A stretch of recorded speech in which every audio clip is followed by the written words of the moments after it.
Bonjour tout le monde, bienvenue à la Société des Jeux. Lorsqu'en 2017, le concepteur Jonathan Ying, à la tête d'un gros projet comme Star Wars Assaut sur l'Empire, arrive sur le marché avec un petit jeu de cartes de type fantasy, Bargain Quest, j'étais curieux, mais lorsque j'ai su qu'une extension avec le mode solo était disponible, je pouvais pas passer à côté, je me le suis procuré, j'étais curieux. Alors voici ma présentation du jeu et ma critique, Bargain Quest en mode solo. C'est parti!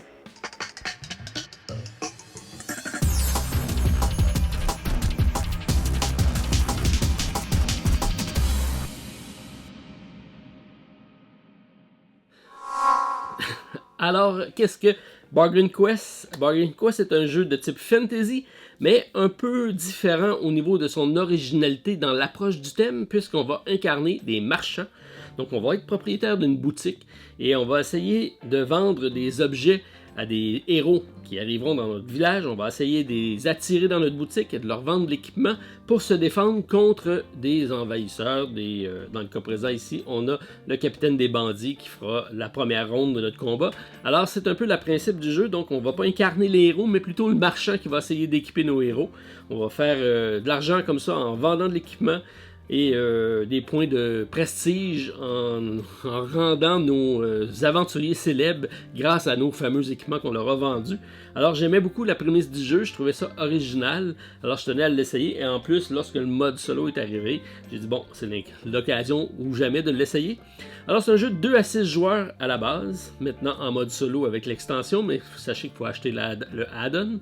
On est parti environ 45 minutes, c'est un thème très accessible, on parle de 8 ans et plus. C'est une mécanique d'enchères, on va avoir des repêchages de cartes, une gestion de main de cartes, d'avoir les bons héros, et là le challenge c'est vraiment là, c'est d'être capable de les attirer dans notre boutique. Si on regarde un petit peu au niveau des règles de base avant de partir, ensuite je compléterai avec mon solo et je finirai finalement avec ma critique du jeu. Donc on a ici notre boutique. De l'intérieur, ici on a la vitrine qui va donner vers l'extérieur. Lorsqu'on va commencer, selon le nombre de joueurs, on va commencer par mettre sur la table un certain nombre de héros. Donc j'ai un deck de héros ici, qui est composé, je crois, de 16 cartes. Et selon le nombre de joueurs, on met le même nombre de héros disponibles sur la table. Là, présentement, j'ai mis 2 plateaux, puisque je vais vous faire la présentation par la suite du mode solo. Et le mode solo, c'est une simulation à 2 joueurs. Il y a une variante lorsqu'on joue à 2 joueurs, plutôt que d'avoir seulement 2 héros, on en met 4 et chacun pourra en repêcher 2 plutôt que 1. C'est ce principe-là qui est pris au niveau du challenge solo. Alors, on met des héros sur la table selon le nombre de joueurs. Ensuite, on va remettre de l'argent sur chacun des joueurs selon la bourse ici. C'est la valeur que votre héros va avoir à sa disposition pour acheter de l'équipement dans votre boutique. Ensuite, on va avoir un deck à composer ici de brigands. Donc on a des brigands de niveau 1, 2 et 3. On en a plusieurs, je pense qu'on en a 4 de chaque. Et on va se faire un deck composé de 1 de chaque. Donc ça va ajouter un petit peu à la rejouabilité. Pour vaincre ensemble le jeu, il va falloir qu'on passe à travers ces trois boss-là. Avant d'avoir épuisé tous nos héros, si nos héros sont morts au combat, ben on a collectivement tout le monde perdu, ça c'est intéressant, donc on a quand même un petit peu de collaboration à faire pour passer à travers le deck, mais il faut quand même être celui qui a le plus de prestige, avoir une boutique qui est le plus rentable possible. Donc je vais retourner le boss de niveau 1 qu'on devra affronter. On a ici des cartes d'équipement qu'on appelle des cartes de upgrade qu'on pourrait éventuellement utiliser. Et j'ai un paquet ici d'employés qui vont être capables d'être engagés dans la dernière phase du jeu. On a ici le résumé des phases de jeu. Donc on va commencer avec le supply, le display, le shopping, aventure, upgrade et storage. C'est une série d'étapes qu'on refera systématiquement d'une fois à l'autre. Et on a ça ici dans le livre de règles. À la fin, on a un sommaire également qui est facile à suivre. Alors lorsqu'on a placé nos héros, on a mis l'argent dessus, notre boss est déterminé. On va avoir ici un immense paquet de plus de 100 cartes qui sont des cartes d'équipement. Et on va en distribuer 4 à chaque joueur. Et là, on va procéder avec un draft, donc un repêchage de cartes. Chacun va regarder ses cartes d'équipement. Et on va essayer de composer une main. Donc on va se passer le paquet de cartes comme ça, en repêchant à chaque fois une carte. En essayant de penser ici aux différents héros. Les classes de héros sont réparties en 4. Donc on a ici le feu qui est un peu la magie, le rogue ici en vert, le paladin en bleu. Et ici, on a le qui pourrait représenter le clerc ou le guérisseur si on veut. Certains personnages vont avoir seulement une classe, d'autres en vont en avoir deux. Certains en ont même 4, et lui en a même aucune, mais par contre une caractéristique qui dit qu'il peut rentrer dans n'importe quelle boutique et s'équiper de n'importe quelle arme. Donc les héros sont très différents d'un à l'autre. Ils ont tous des points d'attaque, des points de défense. Alors on va devoir être capable de générer suffisamment d'attaque ici pour attaquer, dans le cas ici présent de le bandit qui a 4. Donc on a par minimum 4 et plus pour lui toucher. Et en défense, parce qu'il va contre-attaquer, il va contre-attaquer ici de 3, donc il faut que j'ai une défense de 3 et plus pour pouvoir contrer son attaque. Alors ce que je fais, c'est que je prends les cartes que j'ai en main ici, et je vais regarder quel des héros que je vais vouloir aller prendre, sachant qu'il va y en avoir seulement un qui va rentrer dans ma boutique. Alors il faut que je cible celui que je veux, mais il faut aussi que j'aie toujours un plan B, puisque mes adversaires autour de la table vont sélectionner, et selon l'item qu'ils auront mis dans leur vitrine, j'aurai peut-être pas le premier choix. Alors la subtilité du jeu est toute là. Donc c'est avantageux d'avoir des cartes avec beaucoup d'items, puisque ça nous permet de le vendre à n'importe qui. Puisque le mage, s'il rentre dans ma boutique, il va seulement acheter des objets avec son icône, donc c'est les icônes rouges. Si j'ai celle-ci en main, je ne pourrais pas lui vendre parce que ça ne correspond pas à sa classe. Alors ça devient très complexe à gérer. Donc, d'aller chercher des items avec beaucoup d'icônes, c'est pratique parce que ça peut être vendu à tout le monde. Dans le cas présent, par contre, moins 1 de classe d'armure, c'est forcément pas un item qu'on veut. Alors, on va sûrement le donner à notre adversaire. On ne voudra pas le garder. Alors, je pourrais dire que ces deux, j'ai rouge. Alors, j'en ai 2 en rouge, 2 en vert, 1 en vert. Alors, je pourrais dire ici, j'ai une bague magique que je vais garder. Donc, je la mets face cachée. Je passe le paquet à mon adversaire. Lui fait de même. Et là, on va faire une sélection de cartes comme ça, jusqu'à temps qu'on ait nos 4 cartes en main. Lorsqu'on a nos 4 cartes en main, après avoir fait la zone de supply, le réapprovisionnement de cartes, c'est ce qu'on fait. Après ça, on va faire la phase de display. Donc, on va regarder les cartes qu'on a en main et on va essayer de dire, je veux aller comme ici, j'ai un casque magique. Là, je peux décider de le mettre ici dans ma vitrine. Il me donne plus 0, ce qui n'est pas vraiment bon. Alors, c'est un peu pour ça que présentement, je ne veux pas l'avoir. Mais par contre, comme il y a l'item magique, ça se peut que certains des héros vont avoir une bonification s'ils ont un item magique en main. Donc, il faut regarder tout ça. Et ce qui est important de voir dans l'item qu'on met dans le display, donc dans notre fenêtre ici, c'est le nombre de cœurs. Donc, c'est le nombre de cœurs, c'est l'attrait de notre item qu'on a remis là pour attirer un personnage vers nous. On voit ici que les 3 autres cartes ici que j'ai en main, c'est seulement d'un cœur, donc c'est pas vraiment des items qui sont attrayants. Par contre, ici, mon adversaire pourrait très bien dire, j'y vais avec la bague magique qui, elle, a une capacité de 3. Alors, c'est très, très attrayant, donc le monde va rentrer ici. Mais par contre, je vous ai dit qu'on va attirer seulement les classes qui sont là. Alors, lorsqu'on a fait notre case de display, on les met face cachée, on les révèle en même temps. Et à ce moment-là, celui qui a le plus de cœurs sera le premier à attirer un héros. Alors, il va ici regarder les classes qu'il y a de sa position. Alors, présentement, il y a Rogue qui est en vert et le magicien en rouge. Donc, il pourrait attirer ces 2 cartes-ci ou celle-ci, puisque celle-ci, il n'y a aucun icône. Alors, je ne pourrais pas dire au paladin, il ne sera pas intéressé par ma boutique. Je n'ai pas d'objet dans ma vitrine qui l'intéresse. Alors, je pourrais dire, le mage avec la bague magique, ça m'intéresse, donc je le prends. Et il va arriver dans ma boutique, donc on va pouvoir le mettre disposé devant notre boutique. Il est en train de contempler la bague dans ma vitrine. On passe maintenant au deuxième joueur, l'autre qui a le moins de cœur. Alors, c'est à mon tour. Donc, ici, je pourrais dire le paladin, le casque magique l'intéresse. Donc, lui, il s'en vient voir ici. Alors, tout le monde va se prendre un héros autour de la table en allant en progression selon le nombre de cœurs sur les cartes. En cas d'égalité, on y va avec le prix de l'objet. Donc, si l'objet qui est plus dispendieux va avoir une meilleur attrait, alors c'est à ce moment-là, c'est comme ça qu'on va déterminer. Si jamais j'ai malheureusement j'ai un item qui va correspondre à aucun des personnages, puisque je n'ai pas les classes qui sont attrayantes, je vais passer dernier, et à ce moment-là, je vais hériter du héros qui va rester. Sachant que l'item qui est dans ma vitrine, je ne pourrai pas la vendre. Donc, c'est bien beau l'attirer, mais il faut que j'aille des cartes en main, d'être capable de lui vendre. Parce qu'un coup qu'on a fini la phase de display. On va tomber à la phase de shopping. Et shopping, on va devoir donc vendre des items à notre personnage qui est ici. Donc dans le cas présent, le paladin, je pourrais lui dire ici que je vais lui vendre un élixir ici qui va lui permettre d'avoir plus 1 de classe d'armure. Donc je peux faire ça, ça coûte 10.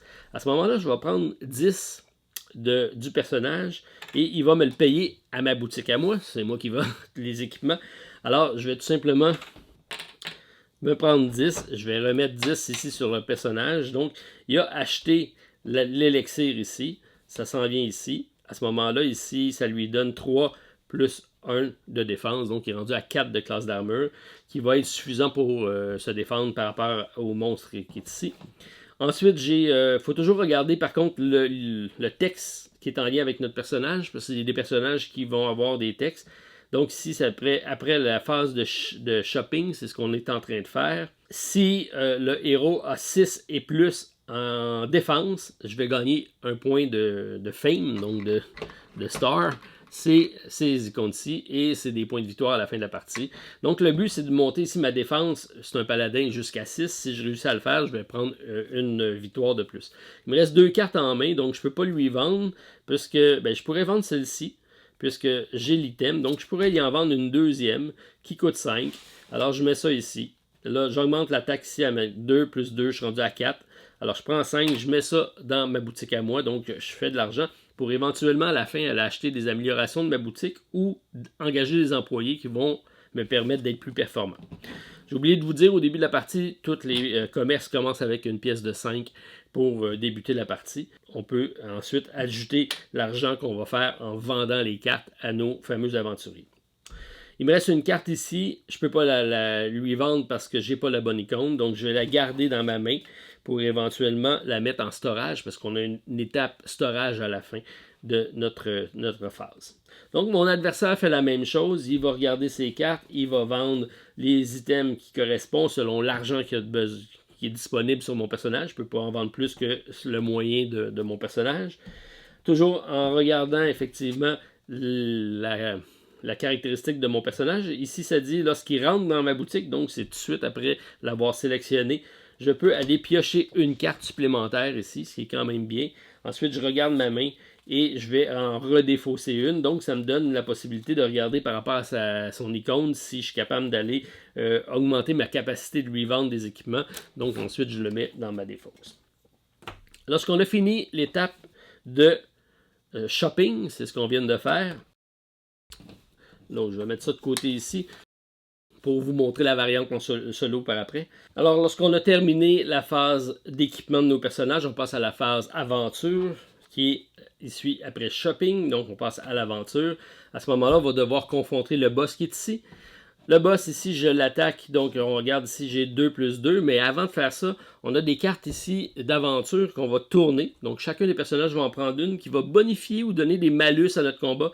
Donc ça fait en sorte qu'on ne peut pas nécessairement planifier exactement ce qui va se passer parce que durant le combat, il y a toujours des choses spéciales qui arrivent. Alors ici, on voit ici que je suis un personnage qui va quand même être défensif, qui va me donner 3, 4, 5 de défense, donc ça c'est bon. Et au niveau de mon magicien ici, ça lui donne plus 1 et plus 1.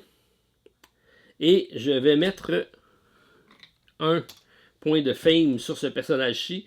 Et la prochaine fois qu'il va rentrer dans un kiosque, on va pouvoir récupérer le point de star, donc de fame de notre personnage. Alors, donc on passe maintenant aux résolutions du combat. J'ai besoin de 4, donc 3, on a dit 3, 2 et 2, 4. C'est suffisant pour lui toucher. À ce moment-là, je prends un jeton ici et je le blesse d'une fois. Ensuite, je regarde si lui, la contre-attaque me blesse. Donc, il me fait 3. J'ai 3, 4, 5. Donc, j'ai pas de blessure. À chaque fois que je touche, j'ai réussi à toucher, je me prends une étoile. Les étoiles sont collectées par la boutique et non pas par le héros. Et comme j'ai réussi également à me défendre, il n'est pas décédé, donc je me prends un autre point de fame.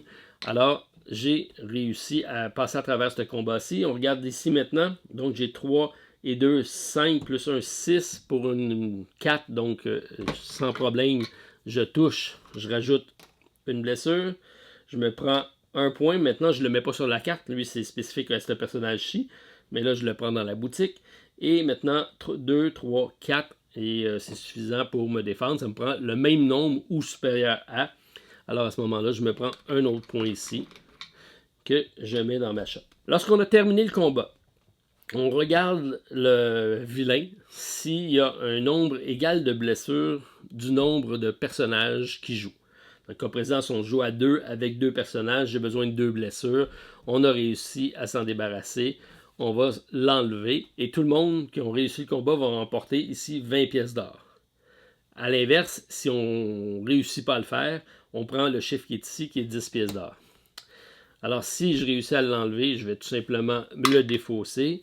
Les héros, ils ont déjà dépensé de l'argent, mais il leur en reste. Alors, dans le cas présent, on rajouterait une pièce de 20 sur ce personnage-ci parce qu'il a réussi à vaincre. Même chose pour le personnage qui est ici. On lui rajoute un 20 pièces pour avoir réussi le combat. On va défausser les cartes d'équipement, puisque les équipements sont utilisés. On va défausser également les cartes aventure.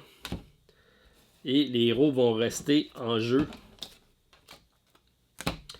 pour le prochain tour. Si jamais j'ai un héros qui décède, on va le mettre dans une défausse, on va le remplacer. Et lorsqu'on arrive à la fin du paquet de héros, bien, collectivement, on a perdu, on n'a pas réussi à passer l'aventure. Alors là, on a terminé la phase aventure, on passe à la phase upgrade. Donc, avec l'argent qu'on a récupéré ici, dans l'ordre inverse du tour, donc celui qui est le dernier à prendre un personnage va hériter du Bargain Quest, donc de la quête, et c'est lui qui aura le premier choix pour aller à la boutique. À la boutique, on peut aller acheter, il va toujours avoir 2 employés de disponibles à chaque tour qu'on va remettre de disponibles. Et ces cartes-ci sont tous identiques et on peut les acheter en tout temps, sachant qu'on peut en prendre seulement une de chaque. Et ça ici, c'est un upgrade de storage, puisqu'on a la phase storage qui va suivre. Et ça me permet de conserver des cartes pour le tour supplémentaire. Si je l'achète au prix de 10, ça me permet ici d'avoir 2 places de storage supplémentaires. Donc je peux engranger plus de cartes pour mon tour succédant, ce qui est bien. Et je peux augmenter la qualité de ma vitrine. Donc, je fais une vente et ça me permet ici, pour 10, d'augmenter, de faire une vitrine plus attrayante. Et je peux avoir maintenant 2 objets dans ma vitrine. C'est 2 objets que je ne pourrais pas vendre. Par contre, je vais additionner les cœurs. Et ça, c'est intéressant parce que je veux avoir le premier choix sur le héros. Alors, c'est 2 items qu'on peut aller chercher. On a également des personnages qui vont arriver. Ils ont toutes sortes de qualités différentes. On peut en avoir autant qu'on veut dans notre shop, sauf qu'on ne peut pas avoir 2 fois le même nom. Donc, si j'achète un personnage qui a une habilité X, je ne peux pas racheter un deuxième de la même, à moins de l'avoir utilisé et qu'on n'ait plus. Donc, j'ai des City Guard, j'ai celui qui s'occupe ici du market, j'ai même des voleurs qui vont aller voler de l'argent à nos fameux personnages. On a le scribe ici qui va aller donner des bonifications selon les types de classes. Donc, il y a plusieurs personnages comme ça qui interagissent avec les classes et qui font en sorte que certains personnages vont être plus forts que d'autres. J'ai celui qui s'occupe de forger des armures, des armes, toutes sortes de personnages qui sont très intéressants pour la versatilité de notre shop, mais il faut être capable de l'acheter. Donc, lorsqu'on arrive à la phase upgrade, dans l'ordre inverse du tour, on peut commencer à aller acheter un item d'amélioration de notre boutique. Donc, on choisit soit un employé, soit une amélioration. On a le droit à une carte. Contrairement au mode solo, on peut en acheter dans le mode solo une de chaque. C'est quand même bien. Alors, on a la phase upgrade qui nous permet de dépenser notre argent qui a été fait. Parce que l'argent, à la fin de la partie, on a les points de victoire qu'on va avoir accumulés durant la partie. Et chaque tranche de 10 pièces d'or sera l'équivalent d'un point de victoire. Donc, c'est aussi des points de victoire. Donc, il faut les dépenser pour être capable d'améliorer notre boutique, mais il faut quand même penser à en garder pour les points de victoire. Lorsqu'on a fini la phase upgrade, on passe à la phase storage. Le storage est ici, donc j'ai le display qui apparaît ici, et ici j'ai le storage. Je peux prendre une de mes cartes en main. Je vais la mettre pour le prochain tour, je la garde conservée. Et tous les autres cartes, donc si j'ai plus qu'une carte en main, je m'en garde une et les autres cartes sont mises dans la défausse. C'est comme ça qu'on va commencer le prochain tour. En se rappelant que j'ai oublié de vous dire, dans le display, la carte qui est ici, lorsqu'on a fini d'équiper notre personnage, on la récupère en main. Elle ne reste pas dans le display, elle revient à notre main. Donc on a les cartes qui vont nous permettre de notre storage va permettre de garder soit la carte que j'avais mis en display, soit les cartes qui me restent en main, mais il faut que je défausse les autres et que j'en garde une face cachée pour mon prochain tour. On a ici vaincu ce personnage-ci. Certains personnages ont des habilités qui vont être effectifs au début, à la fin du tour. Il faut vraiment regarder. Lorsqu'on l'a vaincu, on passe au prochain niveau et on regarde qu'est-ce qu'il y en est. Donc ça devient de plus en plus compliqué. On procède comme ça jusqu'à temps qu'on a passé à travers les 3 ennemis. Lorsque c'est fait, on cumule les points et on détermine le gagnant selon le nombre de points de victoire et le nombre d'argent. Alors, ça complète ma brève explication du jeu. Vous voyez, c'est un jeu qui se déroule très rapidement, environ 45 minutes. Qu'est-ce qu'on ajoute avec le mode solo? Donc, au mode solo, on va utiliser seulement un plateau. Donc, on va mettre le plateau de côté. On va s'en garder un pour nous. On va y aller avec 4 personnages à chaque ronde. Donc, on va mettre 4 personnages. Par contre, on va se composer un deck et on va les mélanger. On va en garder seulement 14. Donc, c'est ma limite de héros. À chaque fois qu'un héros va mourir, on va les défausser. Et lorsque j'en ai plus, j'ai perdu. Donc, on va conserver 14 héros pour faire notre partie en solo. On en a 4 qui vont arriver. On va avoir... Tous nos héros vont partir avec la somme d'argent qui est marquée sur la carte ici. On commence toujours avec notre 5 pièces d'or pour notre boutique. Alors, c'est le même principe. On va devoir affronter nos 3 personnages qu'on va sélectionner aléatoirement. On va les placer dans l'ordre 1, 2 et 3. On va dévoiler le premier. Et à ce moment-là, on va débuter notre partie en mode solo. Ce qu'on fait, c'est qu'on procède au même item. On va y aller avec 4 cartes pour notre début d'aventure. Donc, je fais la même chose. J'ai pas de phase de repêchage puisque j'y vais en solo. Je me décide qu'est-ce que je mets ici dans ma boutique selon les personnages qui sont ici, rappelant que je peux attirer seulement ceux qui sont marqués ici. Mais, mode solo, comme je l'ai dit, on a 4 personnages et on va en récupérer 2. Notre adversaire en prendra 2. Alors, on peut alterner comme ça.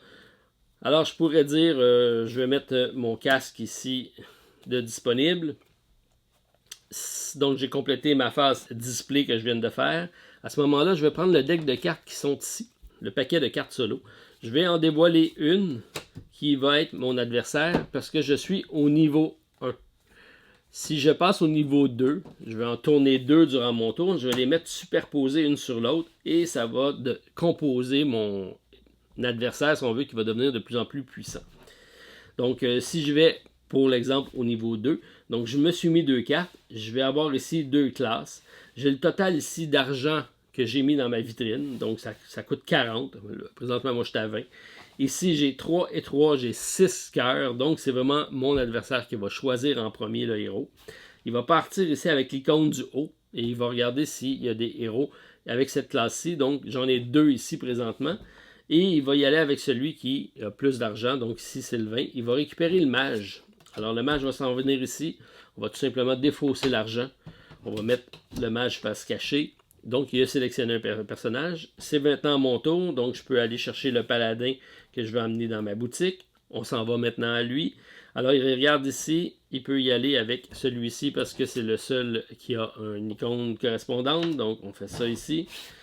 On défausse.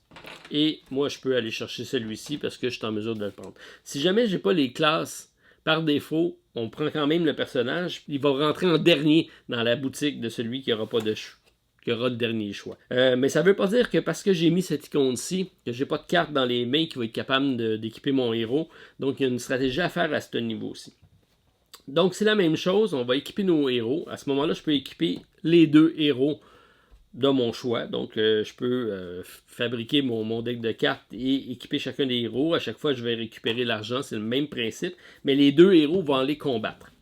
Lorsqu'on passe à la phase aventure, donc je vais mettre mes 2 héros équipés devant ma boutique qui vont maintenant se confronter à mon bandit capitaine. Et je fais la même chose. Donc, je regarde ici 4-2. Je ne réussis pas à toucher. Donc, présentement, je ne touche pas.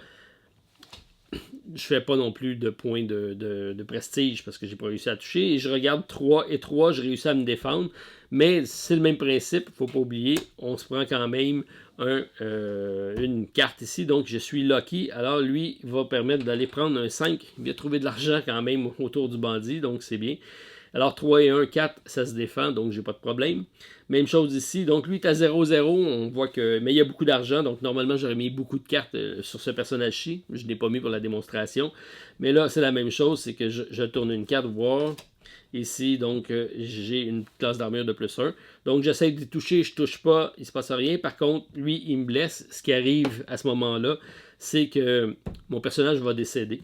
Donc, lorsque le personnage décède, puisque son montant d'attaque, mon montant de défense n'est pas équivalent à l'attaque de mon personnage, je vais défausser l'argent qui s'en va sur le personnage. Lui, il va s'en aller dans une défausse. Sachant que j'ai un nombre maximum, on a dit 14, je vais défausser ça. Et ce que je fais, c'est que je me prends une menace ici, donc une blessure, que je mets sur ma shop. Donc j'ai été attaqué devant chez moi. Ma boutique est maintenant sous disgrâce. J'ai du sang devant chez moi. C'est pas très bon pour ma business. Alors j'ai un petit jeton comme ça. Si j'en accumule 5, j'ai perdu en mode solo. Alors on a une façon de perdre. Soit j'ai plus de héros, soit j'ai 5 jetons ici sur ma boutique. Dans les deux cas ici, c'est perdu. Donc, les personnages qui ont réussi à survivre vont rester en vie pour le prochain tour. Mon personnage adverse qui est ici, par défaut, il y a 2 personnes qui vont participer au combat. On ne fait pas de combat. Tout ce qu'on fait, c'est qu'on met un jeton, comme quoi il y a eu un succès de un de ces 2 personnages-là. Je les mélange, j'en prends un que je défausse. L'autre va revenir en jeu. Et je regarde maintenant, vu qu'on n'a pas réussi à le battre. Pour le battre en mode solo, ça me prend 5 sur chacun des niveaux. Donc, il faut que je réussisse à faire 5 blessures. Alors, on voit que c'est un peu plus compliqué. Et à ce moment-là, on regarde, puisqu'on n'a pas réussi à l'avoir, on va prendre 10. Alors, nos personnages vont se prendre chacun un 10 qu'on va ajouter sur nos personnages parce qu'ils ont la valeur de défaite d'argent et non pas la valeur de victoire. On a complété, donc je peux prendre une carte que je vais mettre dans mon storage. Même chose, je fais ça ici. Je vais défausser mes autres cartes. Je peux maintenant aller au marché également, aller m'acheter une carte. On se rappelle qu'en mode solo, je peux acheter une de chaque. Je peux prendre soit un storage, soit un employé. À chaque fois qu'on prend un employé, on va le remplacer. Et là, à la fin du tour, normalement, on les enlève, on les rebrasse et on remet des nouvelles cartes à chaque tour. Des employés intéressants comme celle-ci, qui me permet d'aller vendre l'item que j'ai ici dans ma boutique. Donc, je peux attirer les personnages, puis éventuellement l'équiper avec l'objet qui est là, en utilisant ma crieuse qui va faire une vente de mon objet en boutique. Par contre, lorsque je l'utilise, je vais la défausser, donc il y a quand même une valeur de coût, mais ça peut être très très très utile comme personnage. Je continue donc, puisqu'on a ici 2 personnages, on va en remettre 2. Sachant que donc, lui, mon adversaire en perd un à chaque tour, et que moi, si j'en perds un à chaque tour, ça va être 2 à chaque fois, sur un total de 14. J'en ai 4 là, donc on voit qu'en 5 tours, c'est vite perdu. Si je perds trop de personnages, ça va être important d'avoir une bonne défense pour passer à travers. Et là, on va continuer comme ça, essayer de vaincre nos envahisseurs de notre village. Alors, ça complète mon explication sommaire de ma partie solo. Si je passe en revue mes différentes pièces pour ma critique. Donc, au niveau matériel, petite boîte de jeu, format intéressant. On a quand même pas mal de matériel à l'intérieur, presque 200 cartes, 6 plateaux de boutique comme ça, très bien. Gros carton. Peut-être un petit problème au niveau de qui reviennent, là, le temps de les mettre à plat comme il faut, mais sinon c'est rien de problématique. On a au-dessus de près de 200 jetons aussi. Donc le matériel est super bien, les cartes sont protégées, alors ça c'est de bonne qualité. Niveau des règles, petit livre de règles ici, bien illustré, bien aéré. On a au total 14 pages, on a certaines variantes. Comme ici, j'ai une variante à 2 joueurs, j'ai une variante pour enlever l'aspect aléatoire, j'ai une variante à 4, à 5, à 6, c'est intéressant, et à la fin, on a un sommaire. J'ai par contre certaines règles que j'ai été voir dans les facs parce que c'était pas bien décrit dans les règles, surtout au niveau solo. Solo, c'est seulement une petite page comme ça, et il y a beaucoup de choses qui sont pas décrites. Qu'on prend pour acquis qu'on le sait. Comme ça, ici, la valeur de l'argent qui apparaît ici, c'était pas clair à quoi ça servait. Donc, c'est un bris d'égalité que j'ai réussi à trouver par la force des choses. Mise en place, on sépare des paquets selon la couleur. Donc, les employés en bleu, on a ici en vert qui sont nos personnages. On a de gros paquets d'équipements. Ça se place quand même assez vite sur la table, ça se déroule bien au niveau de la mise en place. Niveau artistique, c'est très bien. On parle de Victoria Wing, qui est le même nom de famille que le concepteur. J'imagine que c'est ses parents. Alors, très réussi, très caricatural. J'aime bien, ça fit très bien avec le thème fantasy et boutique et tout ça, donc l'artistique est bien réalisé. Thématique, ça aussi c'est bien implanté, on est propriétaire d'une boutique, on va pas incarner les héros, mais on va essayer d'équiper les héros. Ça fonctionne très bien, ça fait différent, c'est hors du commun par rapport à ce type de mécanique-là. Ça, c'est ce qui m'avait accroché lorsque j'ai voulu aller voir un peu plus loin sur le jeu. Mécanique, on a l'histoire des cœurs ici qu'on va essayer d'attirer les héros. Je vous dirais que c'est là que ça devient compliqué certaines fois selon le type de carte et les nombres de cartes qu'on va avoir repêché. On va avoir repêché un certain nombre de cartes, mais si on n'a pas les bons items en display, on n'héritera pas du bon héros et ça se peut qu'on ait un héros qu'on ne sera pas capable d'y vendre absolument rien.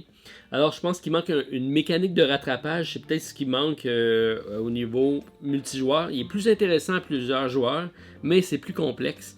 Ça aurait pris, à mon avis, soit un héros supplémentaire pour avoir un choix qui ne sera pas pris, ou la possibilité de vendre, même si on n'a pas le bon icône, à rabais à un personnage ou un malus quelconque, mais d'être capable de l'équiper quand même, parce que ça devient très punitif si on n'a pas les bonnes cartes et pas le bon personnage.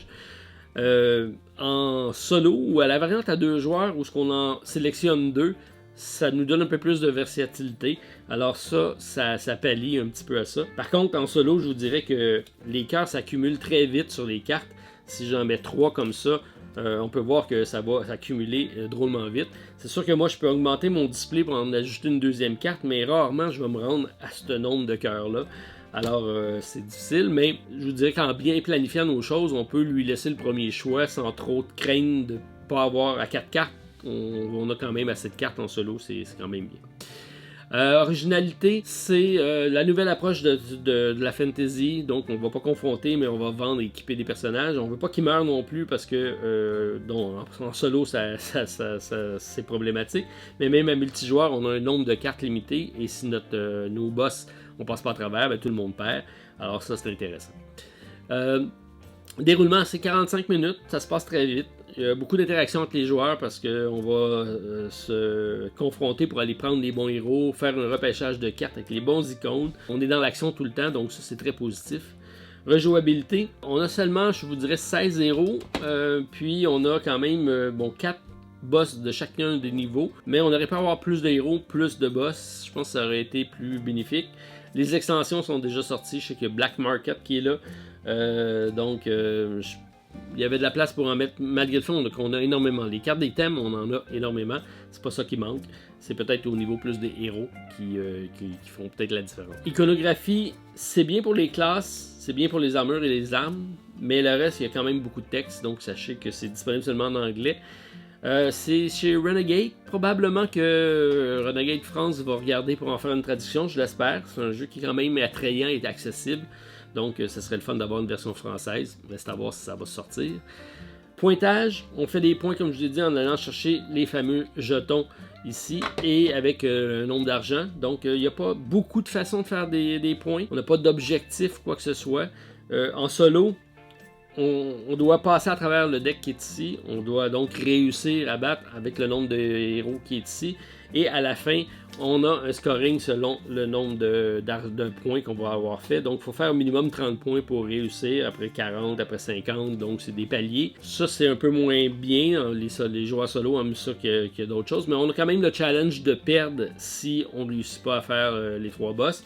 Ce qui est quand même assez tendu selon les types de boss qu'on va avoir. Niveau plaisir, j'aime beaucoup. J'aime l'approche différente. J'aime beaucoup l'interaction entre les joueurs. Certains éléments mécaniques qui pourraient être bonifiés. Je pense que quelques variantes maison règlent le tout. Additionner un personnage de plus ou être capable de vendre tout simplement des items qu'on n'a pas. Bref, il y a moyen de faire, mais il y a peut-être un peaufinage qui aurait pu être fait. Peut-être que les extensions règlent cet aspect-là. J'ai pas les autres extensions pour les jouer. Le solo se déroule bien. Ce qui est dit, c'est que chaque fois qu'on doit voler de l'argent à quelqu'un, bon, on la prend de la banque. Chaque fois que le monstre va attaquer un personnage qui est le plus fort, le plus faible ou n'importe quel, c'est toujours nous qui est ciblé. Donc, on est toujours la cible d'à peu près tout. Alors, ce qui fait que c'est quand même assez tendu.